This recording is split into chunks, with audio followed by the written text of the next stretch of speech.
Hi everyone! Today we are going to talk about the chapter of head and neck. We all know this part is the initial portion of general physical examination after the vital signs. A thoughtful examination could provide useful clues of systemic illness. All through the approach of physical examination in general involves 4 steps sequentially: inspection, palpation, percussion, and auscultation. Firstly, we will talk about the head. Section 1. Hair, scalp, and skull. For hair examination, we should observe the color, distribution, texture, and pattern of any loss of the hair. And to examine the scalp, we need to part the hair to expose the area of the viewing. Observe the color and look for scaliness, boil scar, or other lesions. When inspecting the scalp, we need to note the general size, contour, and any deformities.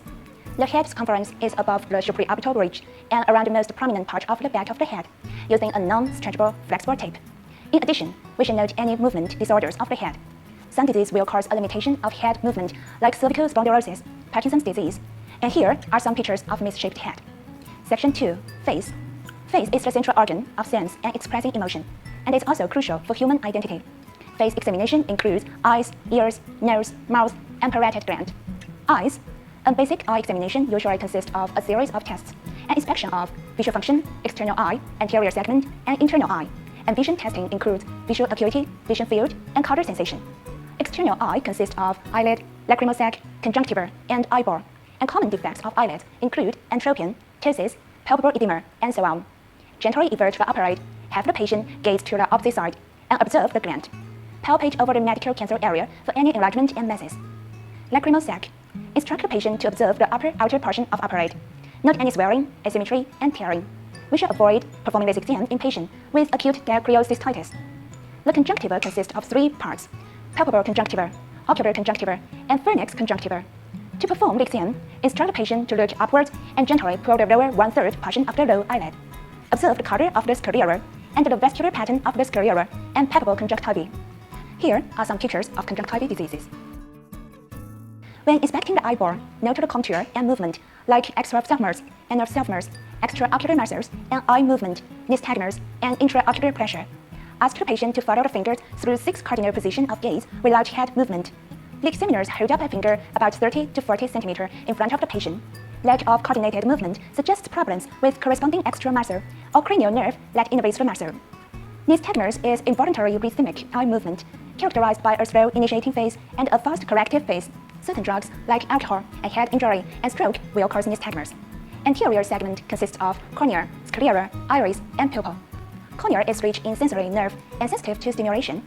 Observe the transparency of cornea with pen light and note any nebular, corneal glaucoma, and corneal ulcer. Sclera is the white outer layer of the eyeball, and iris is the colored ring-shaped membrane of anterior part of uvea with pupil in its center. Pupil is the hole in the center of iris. The normal size is 3 to 5 mm in diameter. The size and shape of normal pupils are round and equal. When we do examine the reaction to light, ask the patient to look into the distance. Shine a light into pupil.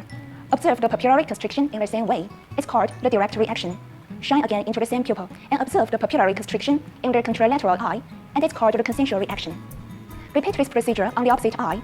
Patient in coma usually represent with abnormal direct and consensual reaction.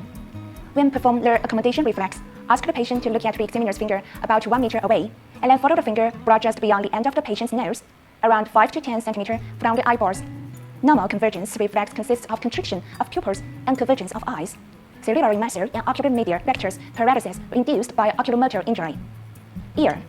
Ear is the organ of hearing and balance. There are 3 compartments: external ear, middle ear, and inner ear. For the external ear, inspect the contour, size, position of the earlobes, and symmetry. Note any deformity, injury, scarring, swelling, and lumps. And inspect the skin and drainage to examine the external auditory canal. For middle ear, gently pull the auricle upward and backward, and observe the tympanic membrane using an otoscope. Inspect the color, transparency, and position of the tympanic membrane. The mastoid pressure is filled with cavities called air cells that connect to the middle ear. Inflammation of middle ear can cause mastoiditis, which is red and swollen behind the ear. Auditory acuity can be estimated by several screen tests. In a quiet room, ask the patient to occlude one ear and move the fingers or watch from 1 meter towards the patient's ear. Instruct the patient to acknowledge the rubbering of the examiner's fingers or watch sounds. Use the examiner's own hearing as a reference. Repeat on the opposite ear. Normal auditory acuity can hear fingers rubbering or watch sounds approximately 1 meter away from the ear. Hearing loss can be caused by certain foreign bodies in the ear, auditory nerve injury, and so on. Nose. We should inspect the skin color and contour of the external surface of nose.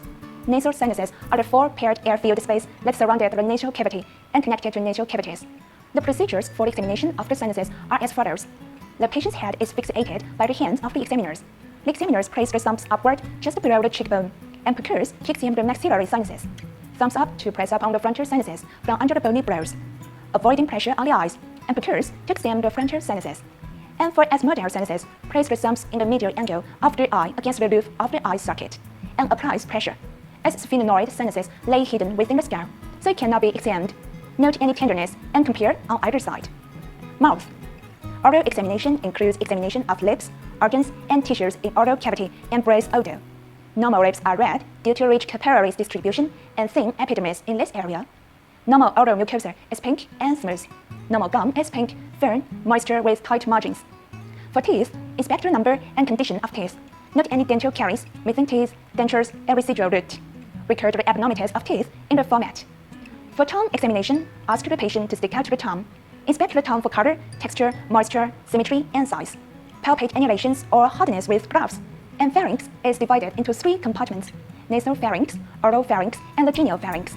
Ask the patient to open the mouth, say R, or place a tongue braid in outer 2/3 of the arched tongue. The 3 scales of tonsil enlargement are as follows. 1. Tonsil enlargement does not exceed the pharynx arch palate. 2. Exceeds the pharynx arch palate, but not the midline of the posterior pharyngeal wall. 3rd, exceeds the midline of the posterior pharyngeal wall. Larynx is a tube-shaped organ that connects the lower portion of pharynx with the trachea. It's the organ that is responsible for voice production and consists of cartilage, ligaments, muscles, and mucosal membrane. Parotid gland. It's located in the parotid space, wrapping around the angle of mandible up to the tragus of ear, with an extension on the cheekbone. Normal parotid gland is soft and impalpable. On examination, inspect the region of parotid gland for swelling, asymmetry, opening of fistula, and scarring. Palpate from behind the patient, clench teeth, check for tenderness, enlargement, or texture for any lumps. In addition, look inside the mouth at the opening of parotid duct, which is opposite to upper second molars. Secondly, we will talk about the neck. The patient should be seated in a comfortable position, expose the neck down to the shoulders, remember to remove any jewelry, and gently perform the exam, particularly for those with suspected cervical disease. Normal neck is upright and symmetrical. Ask the patient to look up a little bit. Inspect the neck for contour, scarring, masses, and symmetry. The radial prominence is larger in men than in women. The vessels are invisible as the patient is seated. Normal neck makes basically 6 movements: flexion, extension, lateral rotation, left and right, and lateral flexion, left and right. One of the most important organs is thyroid. Thyroid is a butterfly-shaped organ located below the thyroid cartilage and anterior to the trachea, extending to either side. A thyroid gland usually weighs 15 to 25 grams. It's soft, smooth, and impalpable. We should inspect the thyroid in a neutral position. Observe its size and symmetry. Normal thyroid is not visible. And then palpate the isthmus and lateral lobes. Note the contour and texture of thyroid. There are 2 approaches for palpating the thyroid gland: the anterior approach and posterior approach. Remember to ask the patient to swallow a sip of water as feeling for the movement of the isthmus and thyroid gland. The enlarged thyroid can be divided into 3 classifications. Class 1. The thyroid is palpable, however, not visible in normal position of the neck. Class 2. The thyroid is palpable and easily visible within the medial edge of sternocleidomastoid. Class 3. The thyroid extends beyond the lateral edge of the sternocleidomastoid. Common causes of enlarged thyroid are as follows: hyperthyroidism, simple goiter, thyroid cancer, and parathyroid adenoma. Trachea is located in the middle of the neck. We should gently bend the patient's head to relax the sternomastoid muscle. Place the index and ring fingers on the suprasternal notch and use the middle finger to feel the trachea. Note the spaces between trachea and the sternomastoid, which should be equal on either. And this are all we have to learn in the chapter. The clinical diagnostics is a bridge between the basic medical course and clinical works. If you have any questions, do not hesitate to contact me. Thank you.